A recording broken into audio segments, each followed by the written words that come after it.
Liwanag na maliwanag pa sa sikat ng araw. Ayan o. BBM. Sinugod. Sinunog. Harap-harapan si Escudero. Alam nyo, ganito kasi yan. Ang plano, letter A, tsaka letter C, at letter B. Mali pala. A, B, C, D. Tama. Oh. So, pumalpak sila sa plan A. Kaya pupunta sila sa plan B. Yung plan A ay yung pag-impeach kay BP Sara.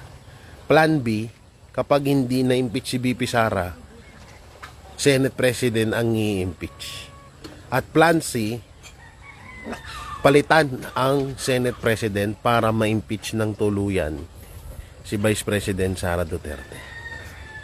Ganun. Ganun ang pangyayari dyan. Talagang noon pa man, ganyan na yan eh.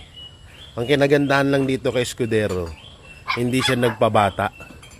Gusto kasi siyang batain, kaso buti na lang hindi siya nagpabata.